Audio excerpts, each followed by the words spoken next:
volcanoes, earthquakes, glaciers, and tsunamis. All a part of Alaska's geology. Mother Nature's natural hazards explained. Welcome to The Fault in the Facts. I'm Michaela Clark. Here we talk about the truth and history of Mother Nature and explain her natural hazards. In the last episode, we talked about Lituya Bay, which is home to the world's tallest tsunami. In 1958, an earthquake triggered a landslide which fell into the water, creating a big wave. In this episode, we're going to talk about a different landslide. It fell into the water in the last decade, creating a big tsunami. Through the stories of people who have a personal connection to the geology and with the help of experts, we'll answer the question, can what happened in Lituya Bay happen in Southcentral Alaska? You're a research scientist with the USGS Alaska Volcano Observatory. What makes you an expert with landslides and tsunamis? I've been working in the USGS Landslide Hazards Program for 17 years. I started working on post-fire debris flows. After a fire, there's heavy rain that can create a debris flow.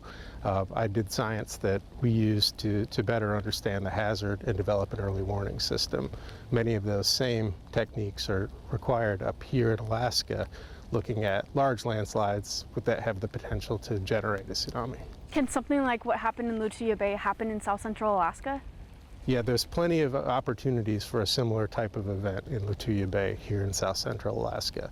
We know of a number of instabilities in Prince William Sound that could potentially fail catastrophically and make a large wave. The run-up from the 1958 tsunami in Lituya Bay was 1,720 feet. Of the landslides being studied in Southcentral Alaska, is there potential to rival that size? We haven't constrained the volume of a large number of the landslides that we are aware of that are out there, and volume is important in determining the run-up. But we do know of some landslides that are at least the size of Lituya Bay, if not significantly larger. Geologist Brentwood Higman spends a lot of his time studying landslides. He explains there's a difference from how high a tsunami wave gets compared to a tsunami's run-up. That word is the height that the water actually reached going up the mountainside. That's very, very dependent on exactly the slope that the tsunami is hitting. At Lituya Bay, everything was perfect to throw that water so incredibly far up the slope. It wouldn't surprise me if we don't break that record anytime soon. Although it's possible. It's not out of the question. Southcentral Alaska has seen many landslides over the years, and recently at least one has plunged into the water, triggering a large tsunami. It was in Icy Bay's Ton Fjord. I mean, it was just a beautiful, mountain. It's right at the base of Mount St. Elias. Ton Fjord's steep mountainside let go of 80 million cubic yards of land in October 2015. It's hard to describe. It's just like truly jaw-dropping, the magnitude, the change. Icy Bay Lodge fishing guide Michael York was inside the lodge when that massive piece of earth fell into the water, creating a tsunami that splashed more than 600 feet up the fjord walls. Nothing, could have survived if there was an eyewitness. It's pretty massive. The best way to describe it, I think, is just somebody took a mountain and cleaved it in half. The first year or two afterwards, there was a lot of, you could smell it, like you could smell the earth. This video from scientists who visited the area about 8 months later shows the scale of destruction. The violent waves took out about 8 square miles of forest. There's like a perfect line of trees that just disappeared, peninsulas wiped clean, and then the actual, scar on the mountain. It's just something that if you don't see in person, it's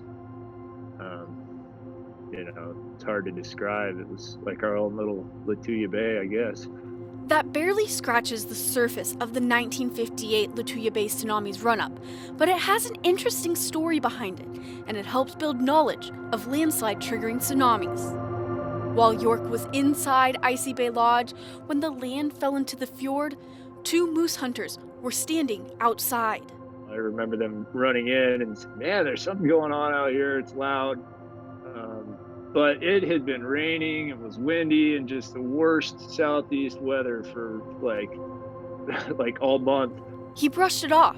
He didn't think anything of it until months later when a scientist called to ask about the geologic event. And let us know that there had been an event. And I said, oh yeah, okay, maybe. But otherwise, we never would have known. York and the hunters may have been the closest people to Mother Nature's show of force, but the Tonfjord landslide was first discovered by someone outside of Alaska. The reason it was initially discovered is that there was someone at Columbia University, a quarter of the way around the world, who was analyzing seismic data. Some time ago, I wrote some computer codes to try to find earthquakes that have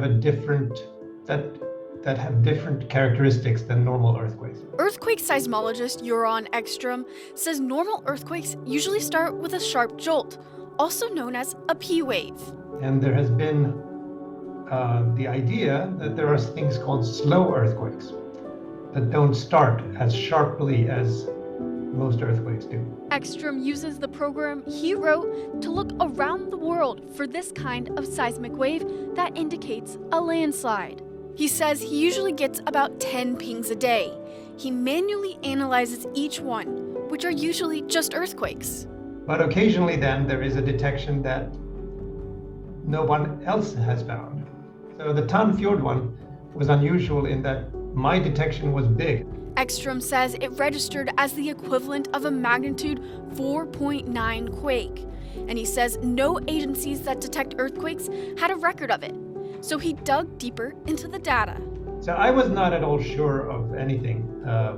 When you only have the seismic data, you can only be so convinced that you're seeing something. So he called in fellow geologist Colin Stark. Initially, we found nothing. And then he started looking at satellite imagery. Stark helps pinpoint where the millions of cubic yards of land slid off the fjord walls and found a nearby tidal gauge. He thought he saw a small signal that could have been like a wave in the ocean. They asked the experts to take high-resolution satellite imagery. We saw initially that this landslide had come down onto the glacier and into the fjord. And then soon thereafter, on the more detailed imagery, it was clear that it had generated this absurd run-up, right, on the other side. And also down Tonfjord, where these huge trees were just down for kilometers downstream. Ekström says it's exhilarating to be part of finding a large landslide and tsunami in Alaska. It's like a rush.